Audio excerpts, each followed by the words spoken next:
for coming back to view another one of my videos. We're just about up here to the customer to drop in Harrisburg. And then we'll go find ourselves a place to park. I really hope you enjoyed some of that driving footage back here. Some of the most beautiful areas to drive out here in the East. Right here in the good old state of PA. Love it. But I had another repair to the truck this week, and we will go over that in a minute. It's a crying shame I don't still have Levi. Never would have happened, I tell you what. Never would have happened. Stay tuned and figure out what it is. What broke on this Peterbilt. Guess you'll have to stick around and find out.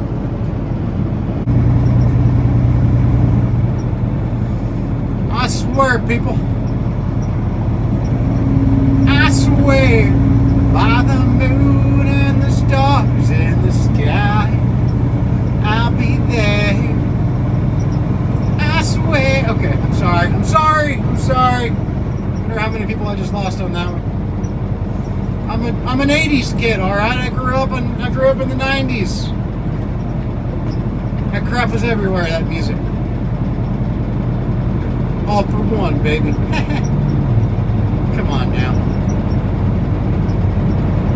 The country version was better. Ooh. Anyway. I don't know if you guys know who Street Speed 717 is.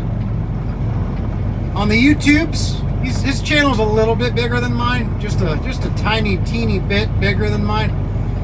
He's got I don't know. I mean, he's got like a measly 1.3 million or something like that subscribers.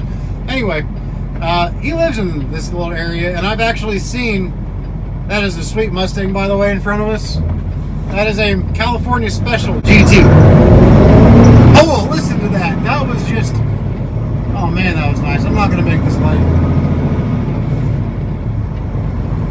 Anyway, Street Speed 717, he lives in this area. There's a time I was watching a video of his, and he drove through this very intersection that I'm at right now in his video.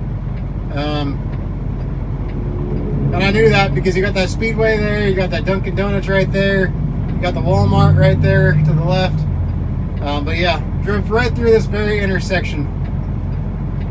It is a privilege and an honor, sir, to share the same space. No, I mean, golly, that sounds like a kiss-ass line, doesn't it?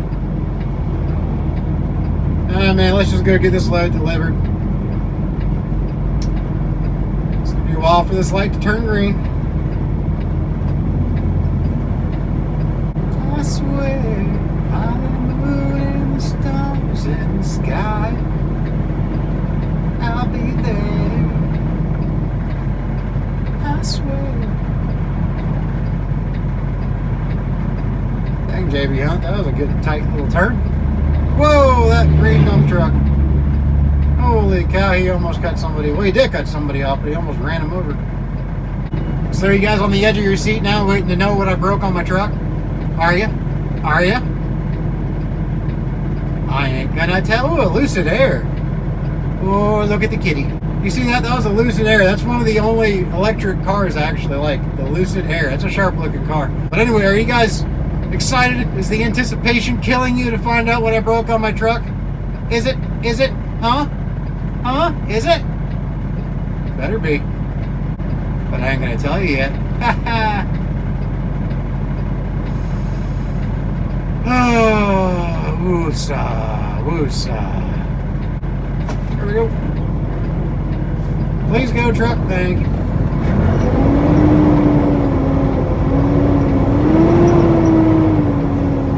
Stay there, Mr. F-150.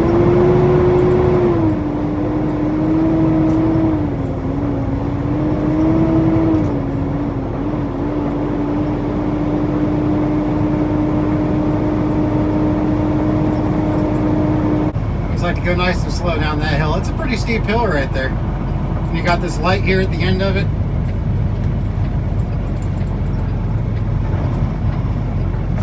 Nice little tight turn right here going through. But because I'm a pro, we made her just fine.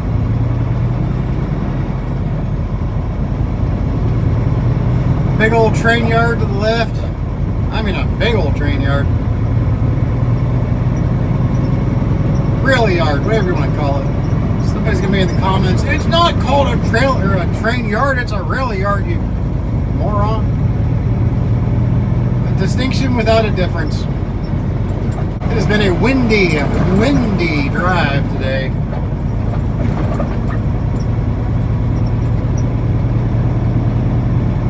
Alright, let's go get this trailer dropped.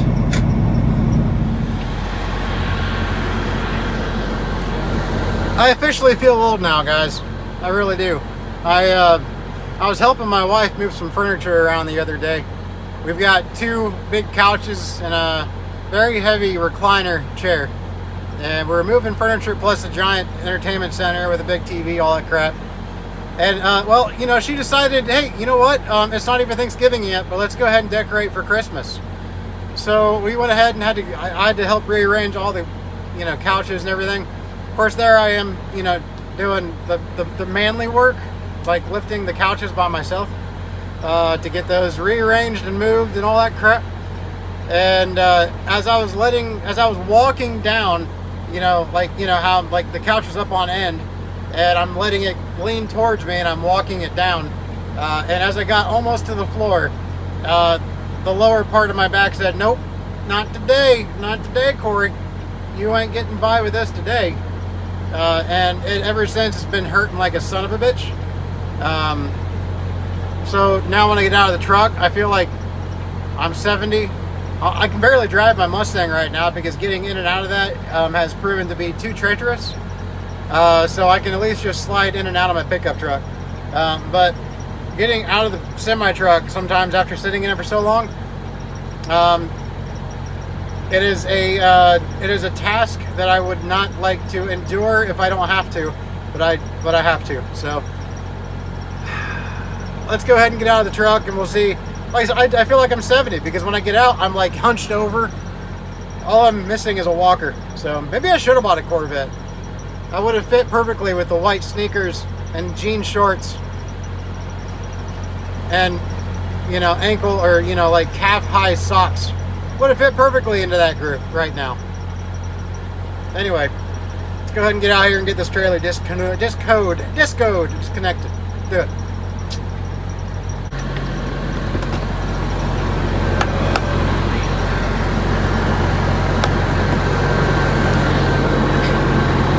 Well, that wasn't too bad. Oh my God. Damn it to hell, I say. Ah.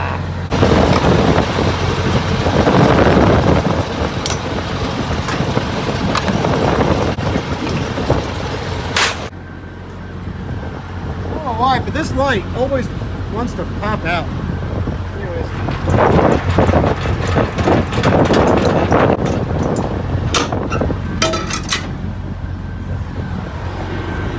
I got the truck washed. I apologize for any wind.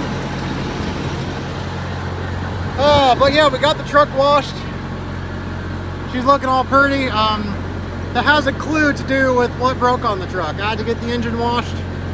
That's a clue right there. I had to wash the engine because of what broke. Yeah. Anyway.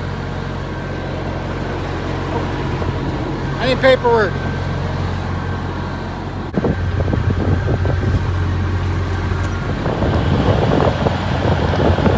Does look pretty good, guys. I mean, come on, it does.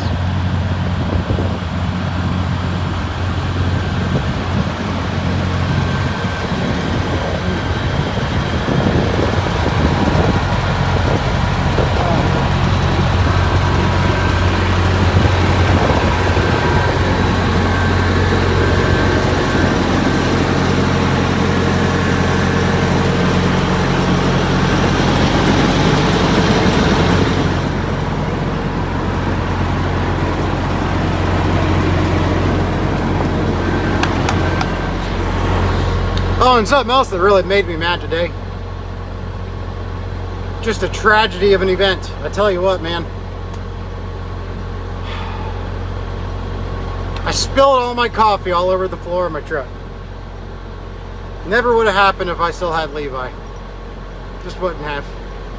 Never would have spilled the coffee. Look at all that coffee standage down there. That is a sad state of events.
I forget that.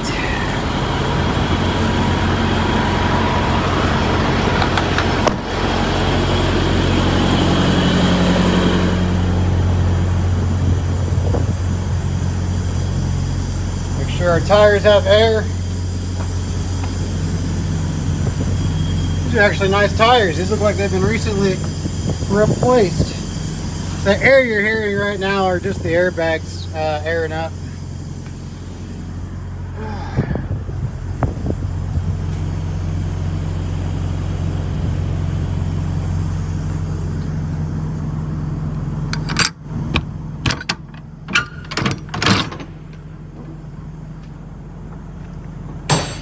No load lock to lock it in. Okay.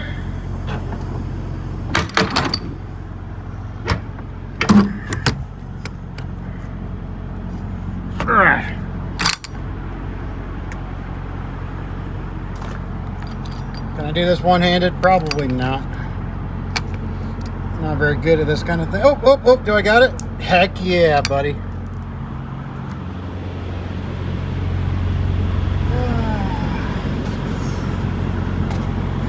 I know, somebody's gonna say, your pre-trips are not very impressive.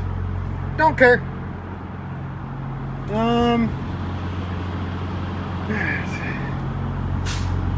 Just making sure the tires are on the bead and they aren't flat. And it would appear that that goal has been achieved. So, let's get out of here. However, not before I have me a little pickle.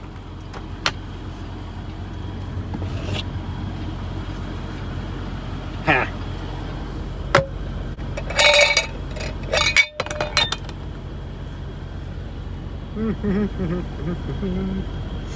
Oh yeah. Nom nom nom, delicious. Got a ranch seasoning packet in there too. If you haven't tried it, I highly recommend it.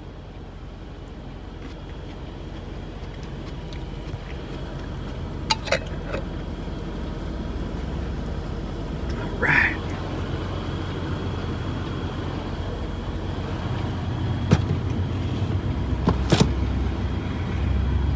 Like I say, I got my Greek yogurt in here. Protein. I got some protein shakes. Got me some green olives in here. Some garlic. Some shrimp, some stuffed chicken. Yeah.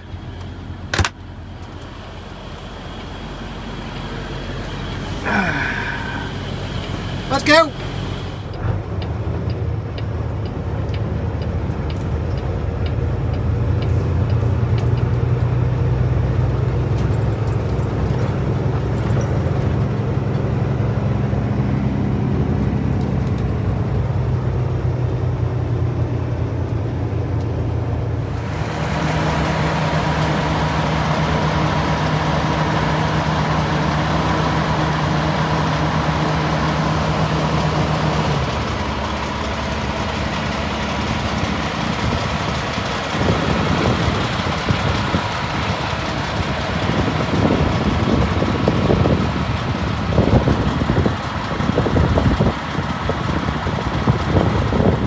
Alright guys, we'll see if we can hear out here in this tremendous amount of wind.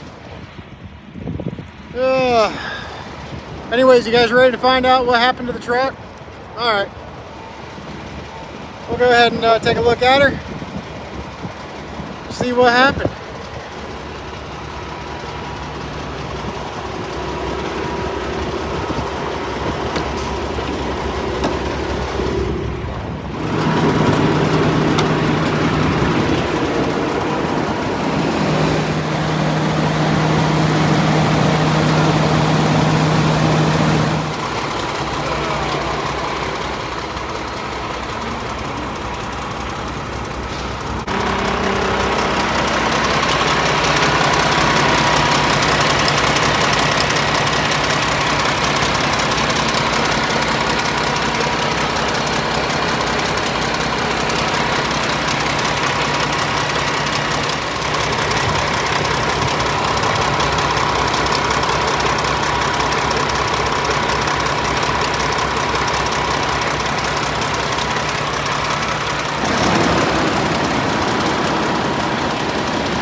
Right out here.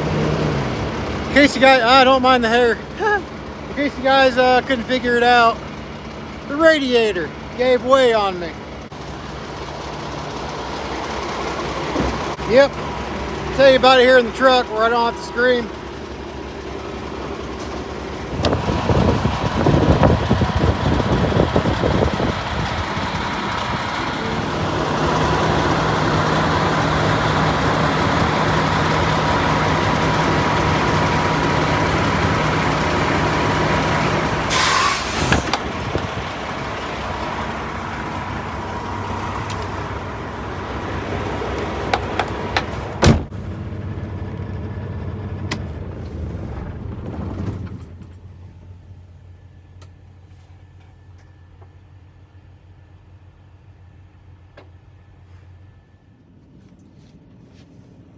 All right, guys. So yeah, I blew the radiator out on the truck here on Saturday, heading to Harrisburg to make a delivery.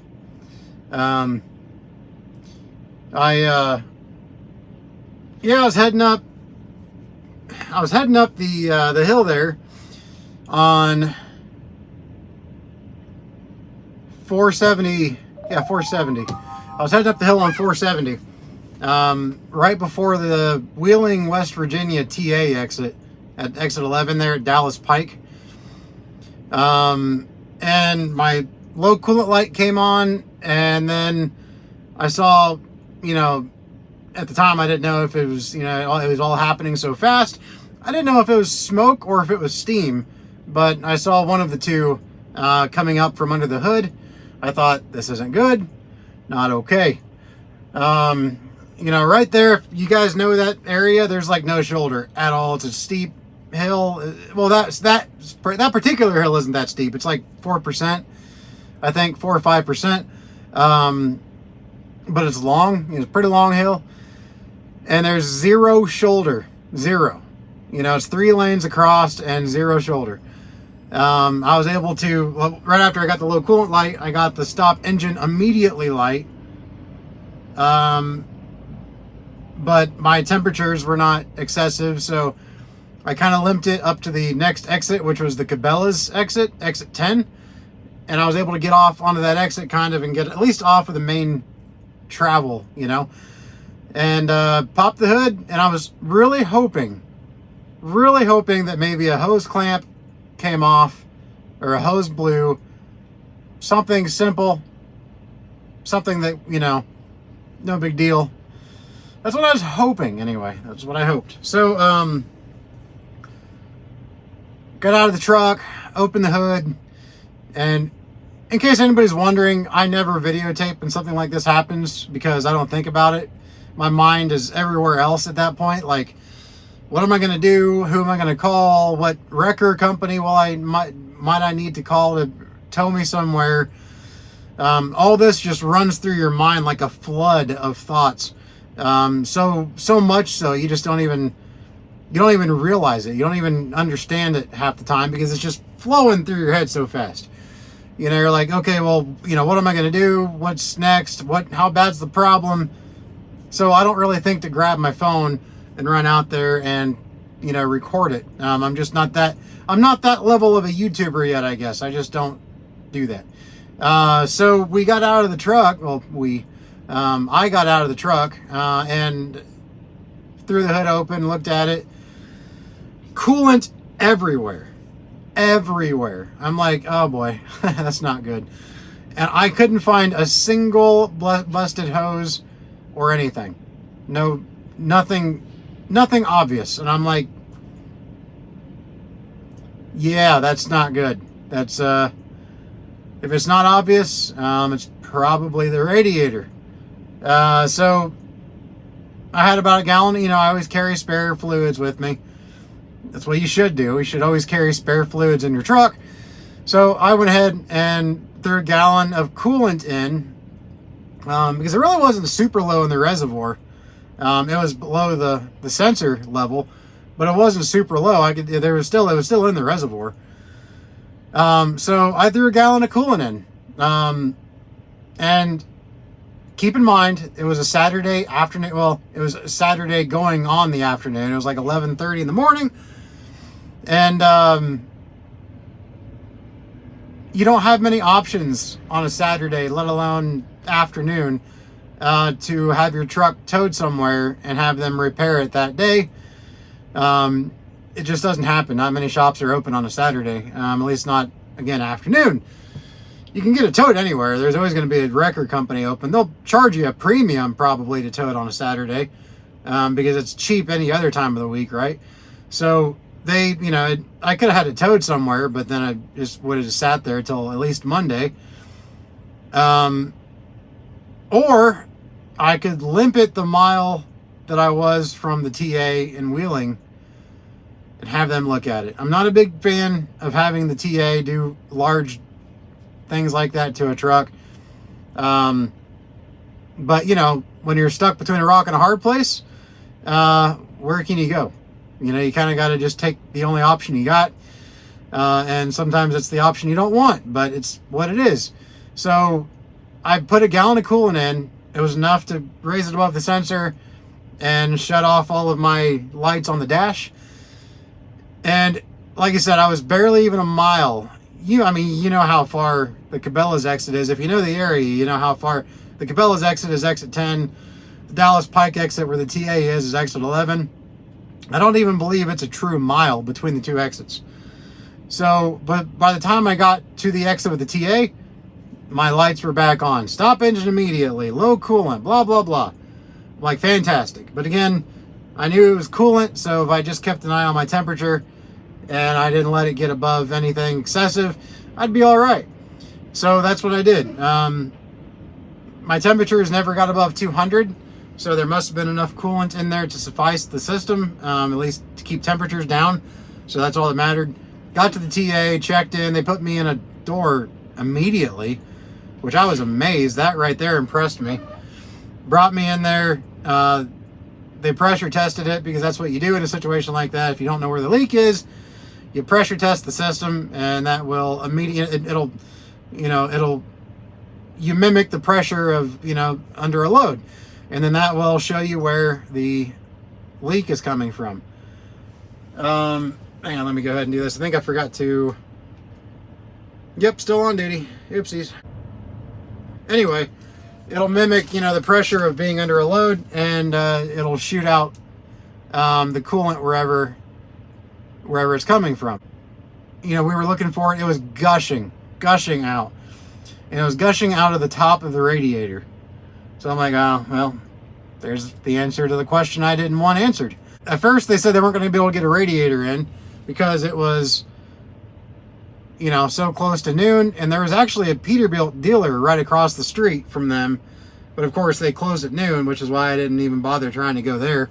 And you know how long of a wait Peterbilt dealers have, you know, for getting you into just to get diagnosed. But at 11:30, they called the Peterbilt dealership. The Peterbilt dealer told them they had... Why? The Peterbilt dealership told them they had the radiator in stock.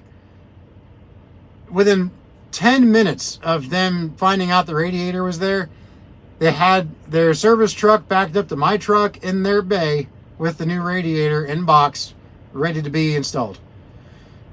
I'm like, okay, that's a good start. They told me it was going to be a 6-hour job, give or take.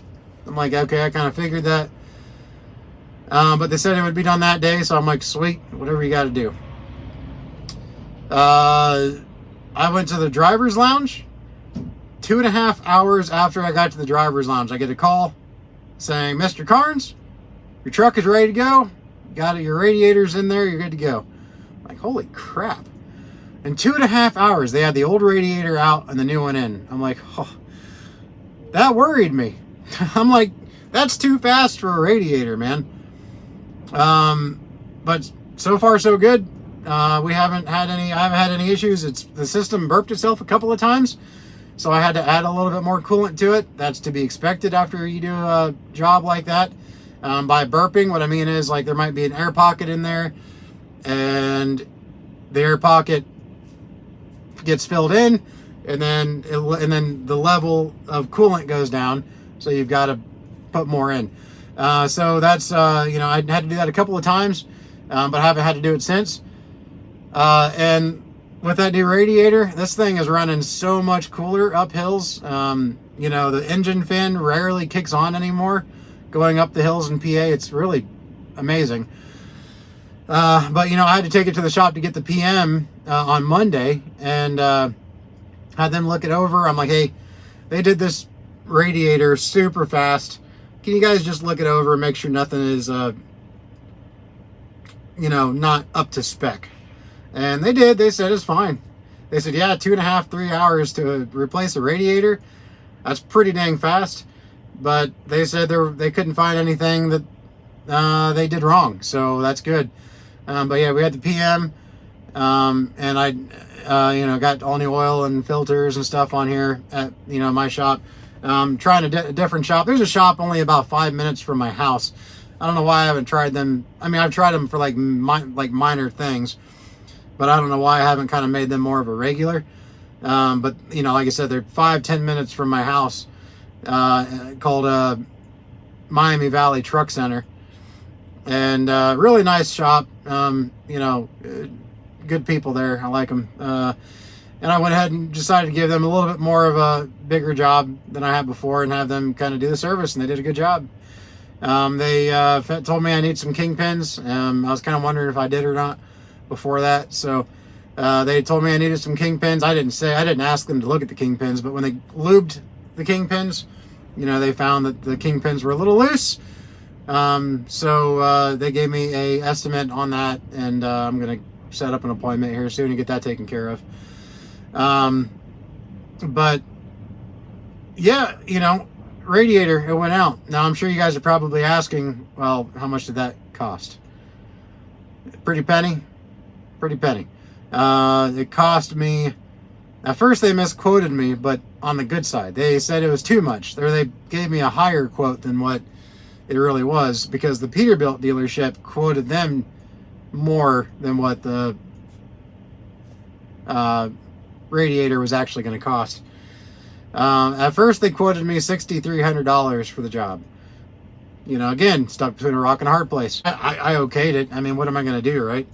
It was, even if I found some place that was cheaper, I was going to have to tow it, you know, for Monday. So I would have been out revenue and I would have been out a tow bill. At the end, it would have cost me more anyway with all of that in perspective.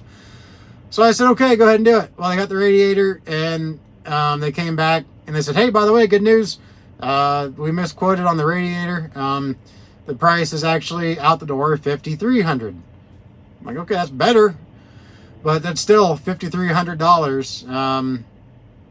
You know, it's one of the fastest $5,300 I've ever spent. So they went ahead and replaced the radiator for $5,300, and it seems like it, you know, knock on wood, they did a decent job. So that's good. You know, sometimes TAs do good, sometimes they don't. Problem is, there's so many TAs out there that they're going to catch a bad rap. If a couple of TAs do a bad job, everybody's going to hear about the bad job because there's so many TAs. But the problem is, I've heard a lot of bad stories coming out of that specific TA, which made me worried, but so far so good. At least the job is under warranty. The radiator's under warranty. So if something messes up, it's on them. You know, I'll be out some time, but it'll be on them. So yeah, that's what happened. I'm out $5,300 more dollars on top of the $7,500 that I spent earlier this month, or later last month. You know, and it's funny, there's somebody on here that has you know, said that, you know, the reason I joked around when I was talking about the coffee spill, oh man, that wouldn't have happened if I still had Levi. You know, somebody said that, you know, that wouldn't have happened with that maintenance bill if I still had Levi. I beg to disagree. I mean, you know, it's one of those things. All trucks have maintenance. Levi was an older truck. I could have easily found $7,500 worth of work to be done to that truck. I mean, really, you know, I mean, a truck that old could have benefited from an entire wiring overhaul. You know, that would have been expensive in itself. You know, a whole bunch of things that didn't necessarily interfere with its drivability, but because it was an older truck, they could have been done.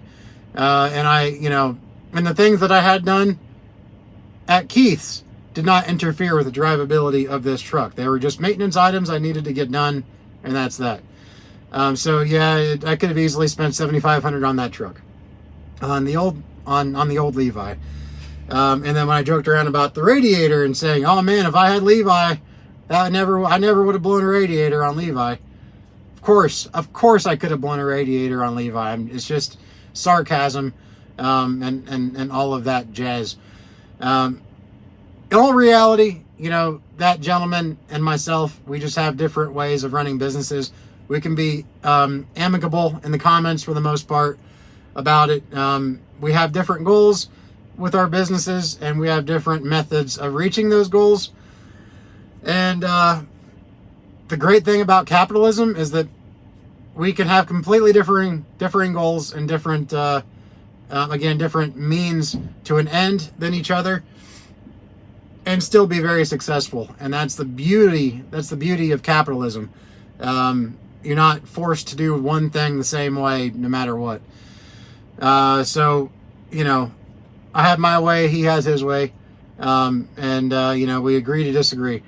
But yeah, I mean, it sucks. That's a lot of money to spend in a month on the truck, unexpectedly. But that's what these trucks are, man. They're maintenance nightmares. You know, my dad always said something. You know, my dad was a farmer. My dad owned multiple businesses, including a farm. But you know, his longest business he owned was a printing business. But when he owned his farm, one thing that he said a lot with his combines always broke down. And like he said, they are designed to break down. They shake the shit out of themselves and beat the crap out of themselves. And they break. That's what they do. They break. They're machines. They break. You fix them, you put them back in the field, or in my case, back on the road, and you get back down the road until it breaks again. And that's exactly what these things are. You know, be it a semi-tractor or a farm tractor, you know, or combine. That's just what they do. So, yeah, that's just how they are, guys, unfortunately. Sometimes you won't have to worry. Sometimes maintenance, you get by with paying nothing for a long time, and then it just all hits you like it has, and hopefully you're able to take care of it. But you know, something that well, that's just that. I was going to say something, but it really doesn't pertain to this right now. But anyways, guys, that's all really I had to say about it. I just wanted to let you guys know what it was and what was going on. But I'm tired right now, and somebody tried to call. Somebody tried to call, and I ignored it because I'm talking to you fine genties and ladies. So y'all have a good one out there. I'm going to go ahead and jump off here and have some dinner. And yeah, and that's that, guys. Y'all have a good one out there. Stay safe and keep surviving to thrive. We will see you guys all in the next video. Take care. All right, guys, I will say this real quick. I'm going to kind of end the video with this little motivational talk here for a second. I was thinking the other day, you know, it's really funny.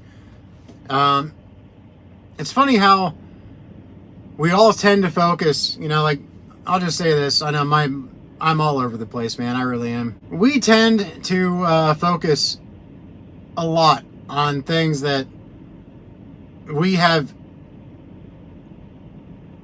failed to achieve or look at as impossible to achieve. And we focus on that a lot, you know. We don't focus on what we have achieved. And I say that because it does in a way pertain to this video and to a lot of drivers out there that are still in business and that are still able to do what they're doing successfully. You know, there have been things that, like, you know, I don't even really know, like, right now off the top of my head, but, well, for me, it's more family. You know, I've had some issues with some family in the past. Differing of opinions, to say the least. And I'm trying to get over that. I'm trying to bring myself to get back in touch with that family. Not that we're completely out of touch, but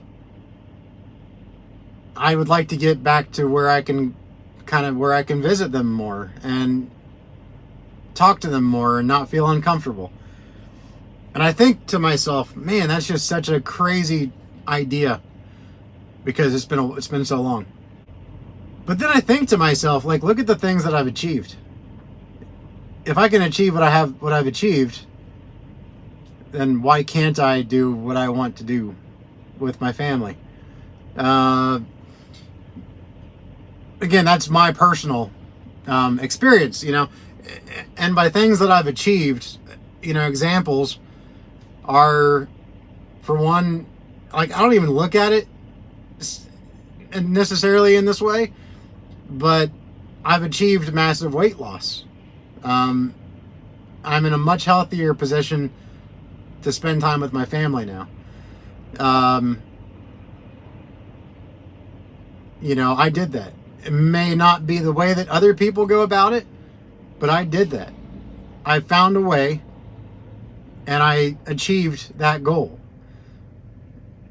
You know, I'm wearing a size 36 pants now when I wasn't a 48. You know, I did that. I've been in business for myself for over 5 years. They say new businesses, the vast majority of businesses, fold and within their first year. Like 90% of all new businesses fold within the first year. I didn't, you know. I'm 5 years in and we're still going. That's an amazing achievement. So why can't we focus on things like that? Why can't we focus on those achievements and know that we can achieve other things if we keep in mind the things that we've achieved already? You know? Not to be all sappy or anything like that, but it's something to think about, you know. And maybe that's just me. Maybe nobody else thinks that way. Maybe everybody focuses on what they've already achieved. but I don't. I think about the things that I either don't think I can achieve, or things that I have failed at achieving. Another example of something that I don't think I could achieve, but I'd love to do it, but I focus on it in a way that kind of unhealthy because I feel like I can't do it. Flipping cars on the side. You know, buying cars that need repair, working on them, making a YouTube channel out of it, and then selling them for a profit. Why couldn't I make that a reality? You know, things like that.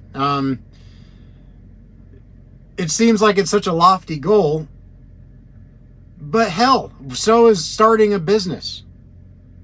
And I did, and I still have that business. I'm still running it, and I'm still able to make the repairs that I need to make when they come up. I'm still able to give my family, a very comfortable life because of what I've achieved. You know, and that's something to be proud of, man. That is something to be super proud of.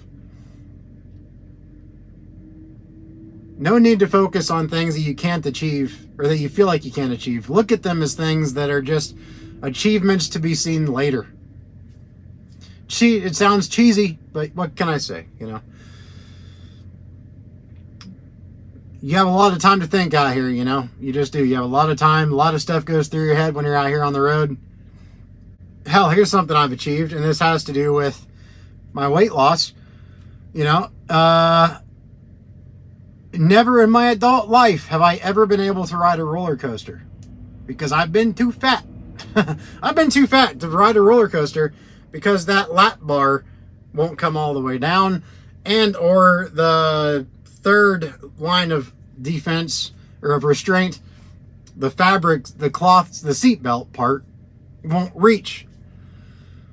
Well, you know, really that's all been fine because I hate heights. I'm terrified of heights. So it's kind of been like an excuse for me to not ride. But a couple weeks ago, I went to Kings Island because we always get season passes for Kings Island, because we only live like 20 minutes away from Kings Island. So I went there with my family, and for the first time ever, I was able to ride the roller coasters with my daughter, and she loved it. I mean, she loves she's always ridden the roller coasters. She loves the roller coasters, but she has wanted to ride these roller coasters with her dad. And I haven't been able to share that experience with her because I've been too fat. I now share that experience with her. I've now been able to go on those and she was tickled pink, man. She was super happy and enthusiastic that I was able to go on these rides with her. And that makes it all worth it. That achievement. Man, guys, think about that. Focus on the achievements that you've already accomplished. Think about those. And that alone can possibly give you the motivation to achieve further goals down the road. Anyways, that was a really long afterthought. So you guys all have a good one out there. I'm going to make some dinner and relax because I'm tired. You guys have a good one again out there. Be safe. Keep surviving to thrive. And we'll talk at you guys in another video. See ya.